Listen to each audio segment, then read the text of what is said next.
Good evening and welcome to this Faith Nation special on geopolitics and the Middle East and their impact on the rest of the world. I'm Jenna Browder. And I'm John Jessup. Under the Taliban rule, a feared and hated police department called the Ministry of Virtue and Vice has returned with a vengeance. So what does this mean for women, Christians, and other minorities? George Thomas explains in tonight's top story. Mariam, not her real name, emerged after days of hiding to withdraw money from a bank in Kabul when she, along with dozens of other women standing in line, were suddenly surrounded by armed Taliban fighters. They told me and the women standing around me that they wanted to kill us all.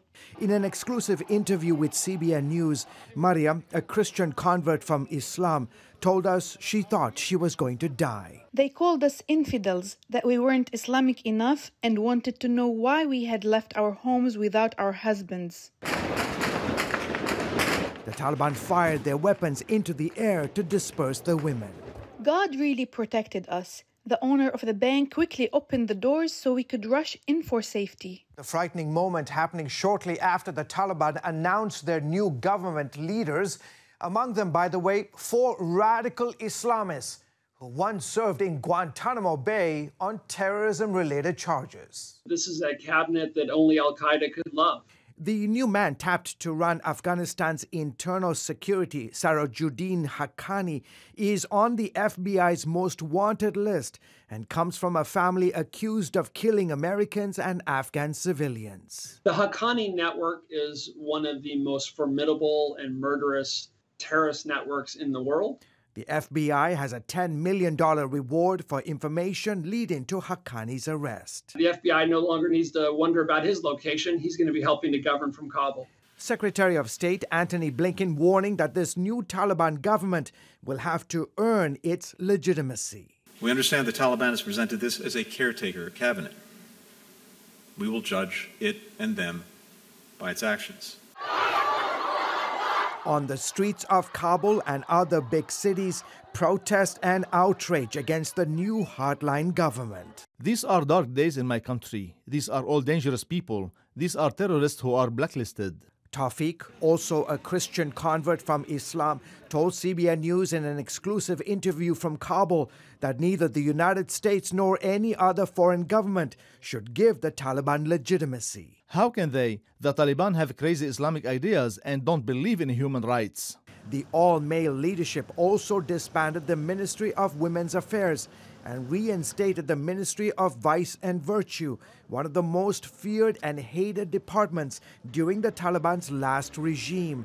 Its forces would regularly beat, stone, and hang women in public. The Ministry of Vice and Virtue has a horrific history, and some of the worst atrocities under Taliban rule in the 90s can be traced back to that ministry and people associated with it. They're the ones that were responsible for putting women in soccer stadiums and stoning them to death. The Taliban has also once again banned women's sports, claiming that it goes against Islam's Sharia law. Islam and the Islamic Emirate do not allow women to play cricket or play the kind of sports where they get exposed. We will not ignore Islamic values, even if it causes opposition. We will not leave our Islamic rules. Mariam says the encounter with the Taliban fighters at the bank really shook her up.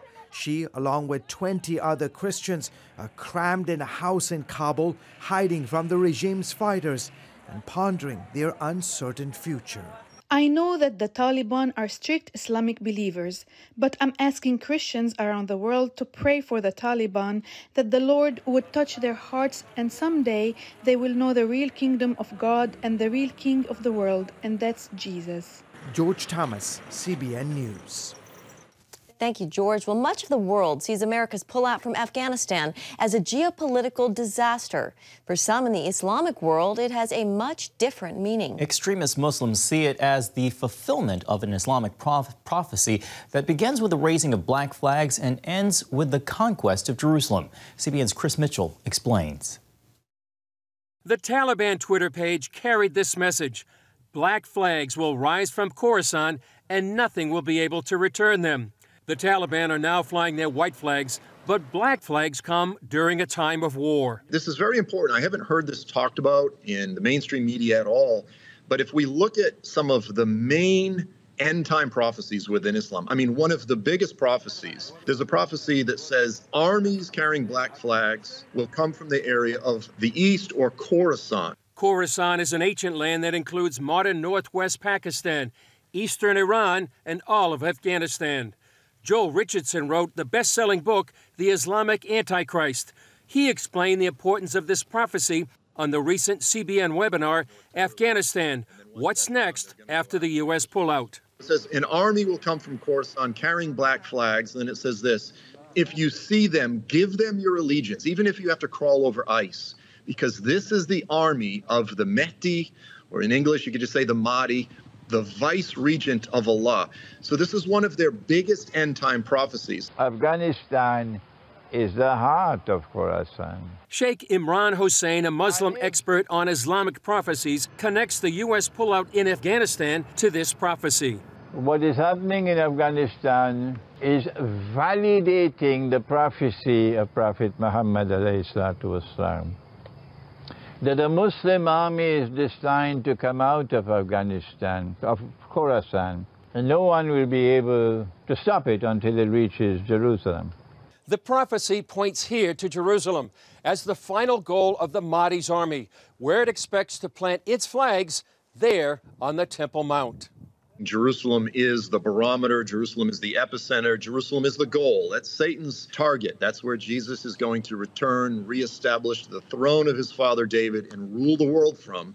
Satan's very well aware of that. While some Muslims may not know about these prophecies or even agree with them, Richardson says the world should understand how parts of the Islamic world perceive the U.S. pullout from Afghanistan. As Christians, of course, we don't give any credence to Islamic prophecy. It's not inspired by God. It's largely inspired by Satan. But the point is this. It gives us a glimpse into the playbook of the enemy. Muslims, many Muslims that are very, very well aware of their own prophecies, they see this as the fulfillment of Islamic prophecy. And there's power in prophecy. It's a tremendous recruiting tool. The Taliban see themselves as this army, and the ISIS branch in Afghanistan calls itself ISIS-K, K for Khorasan. Given the unfolding developments, it's likely Afghanistan will once again become a magnet for Muslims around the world to join the black flags of Khorasan. Chris Mitchell, CBN News, Jerusalem. Unsettling report. Thank you, Chris. Ponytails and painted nails, and they're packing AK-47s. Meet the young women on the front lines in the fight against ISIS and see them in action when we come back. A fierce sniper brandishing an AK-47, determined to stop ISIS at all costs. But the fighter may not be who you'd expect to see. The woman in our next story is a member of the all-female Kurdish militia. She and her fellow soldiers had the men of ISIS quaking in their boots. So how did these female fighters become ISIS's worst nightmare? CBN's Wendy Griffith brings us this report on the Daughters of Kobani. In 2014, the Islamic State had swept across much of Syria, overtaking cities and spreading terror as civil war raged all around it. As ISIS approached a town called Kobani, a group of Kurdish female fighters armed with AK-47s and a lot of courage were determined not to let ISIS take their town, their homes, or their families. Although they had braided hair and painted fingernails, when it came to fighting ISIS, they were as fierce as any male army. They weren't just fighting ISIS, but they were leading in battle, leading men and women in the fight against the extremists of the Islamic State. In her book, The Daughters of Kobani, author Gail Samak Lamon introduces us to these women, including Azima, a sniper determined to stop ISIS at all costs. Even when so many people had lost faith that Kobani would not fall, she would absolutely tell everybody, including her fighters and including her sister, who sometimes called while she was in the middle of battle, literally taking fire from the Islamic State. She would say, we will not lose Kobani. We will fight until the end and we'll win. Was ISIS afraid of these female fighters? Yes, you asked me about Azima. Azima had a great story about how, at the beginning, she would hear on the walkie-talkies the men from ISIS say, try to pick off the women, try to kill the women first. And then at the end, when they saw what good snipers they were, they would be on the radio saying, hey, don't get too close to those women snipers. They're very good. And they took that as a huge compliment. And there was also the fact that their men of the Islamic State felt they couldn't go to paradise if they were killed by a woman. And they would get on the radio and really say terrible things to these women, who then used it as motivation to power them in their fight against ISIS. Lamont's research into the Women's Protection Forces took her to the front lines, where she also spent time with Christian female fighters. And, one young woman from a Christian family told me that her mother at first did not approve of her joining the all-women's force. And then, ISIS by then had kidnapped Christians in the Hawar Valley. And when her parents would go to church, people would come up to them and say, we're so proud of what your daughter is doing. And I really hope that the Daughters of Kobani does justice to the courage, the bravery, the power of these young women. The battle for Kobani was considered a turning point in the war against the Islamic State. How big a role did this female militia play in freeing Kobani from the grip of ISIS? Women were front and center in the fight to stop the Islamic State. And in Kobani, this was their first battlefield defeat.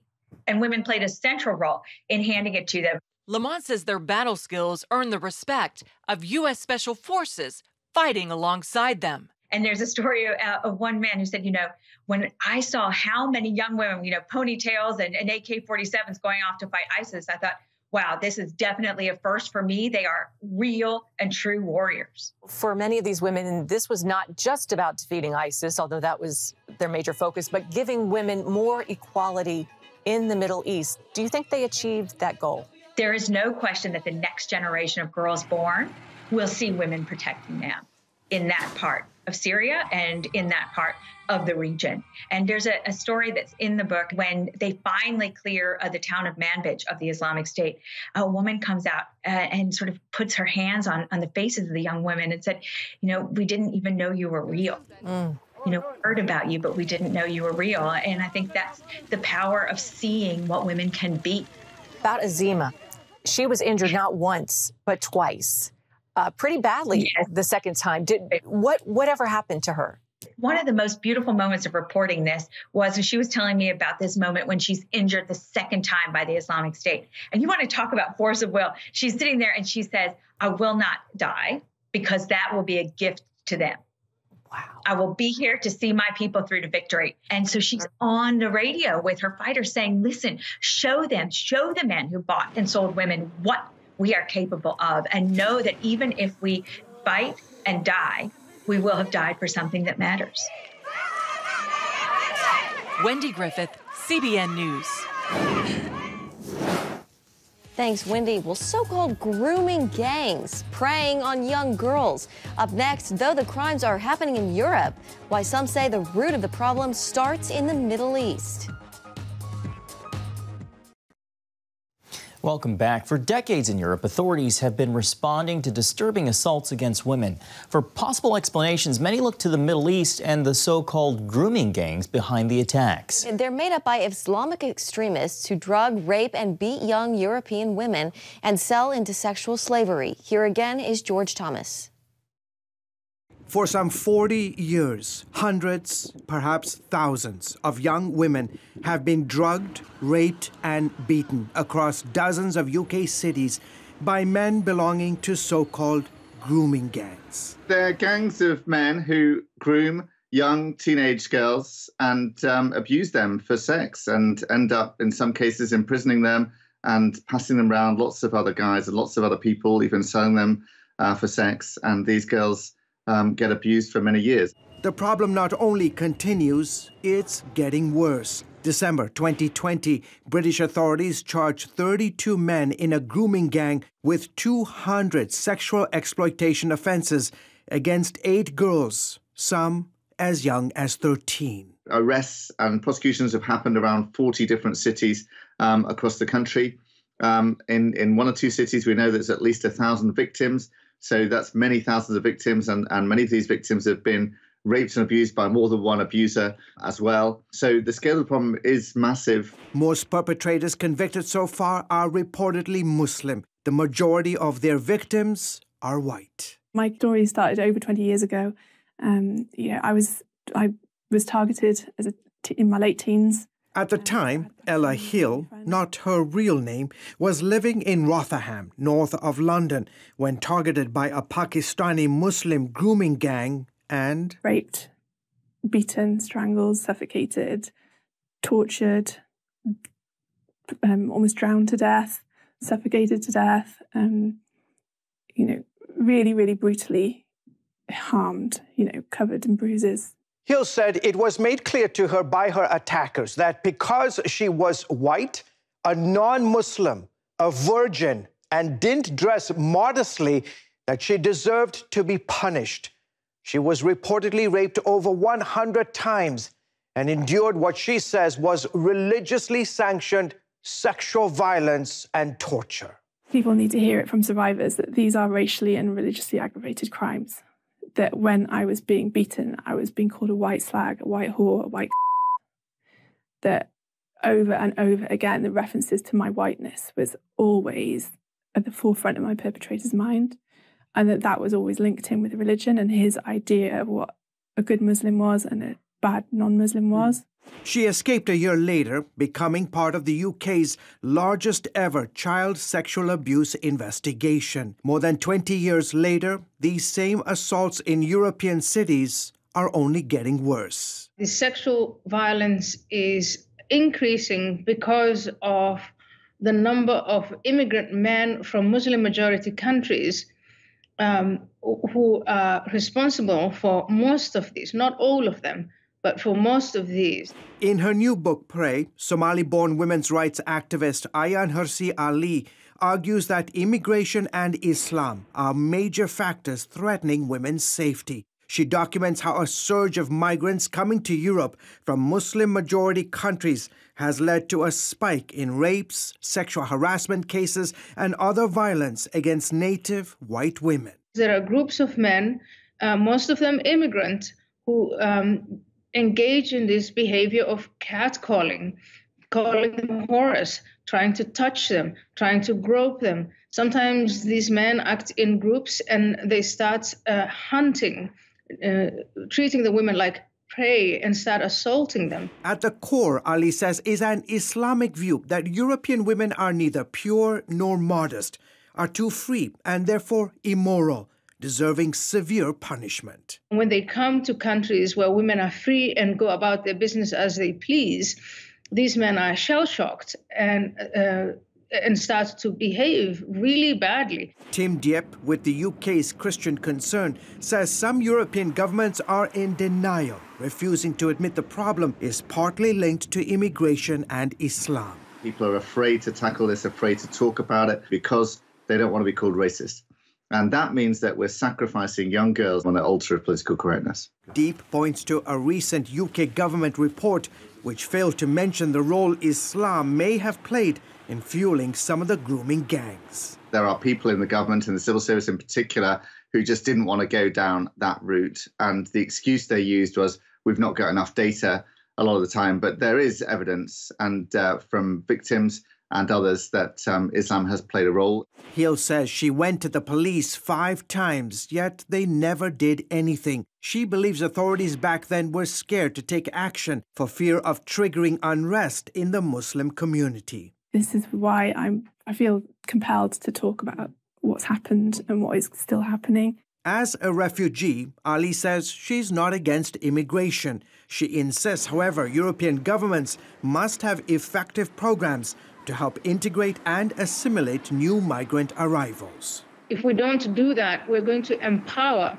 the far right, the Russian misinformation agents, and the radical Islamists. Since her attack, Hill has spent several years speaking out on behalf of victims of sexual exploitation. It hasn't been easy. She's been labeled a racist for reporting the abuse and threatened by far-left groups like Antifa because she's white. I get called a Nazi, I get called a fascist, I get called a bigot, I get called an enemy of Islam, which is all lies. I'm not any of those things at all. Hill is a Christian and says her faith is what keeps her grounded and strong. My very strong belief is love your enemy.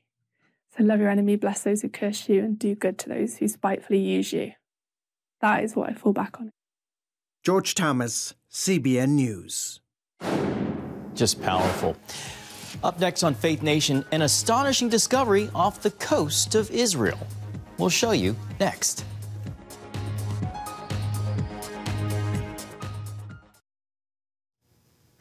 Finally tonight, a scuba diver near Israel recently found an ancient sword off the northern coast. As CBN's Chris Mitchell reports, experts say it dates back to the time of the Crusades.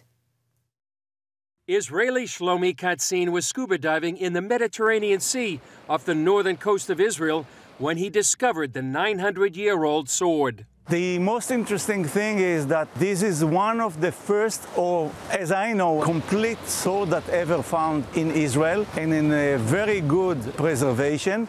We know that usually under the water, the materials, the archaeological materials survive better than on land. Katzin also found stone anchors and pottery fragments on the seabed.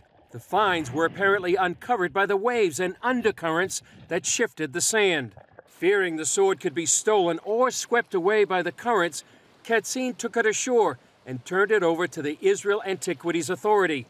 Katzin received a certificate of appreciation for good citizenship. Because of the area where the sword was found, not so far from the Crusader castle of Atlit, which is a Templar castle during the early 13th century, we are assuming that it belonged to the Crusader period. The Crusaders captured Jerusalem in 1099 AD and set up their kingdom here.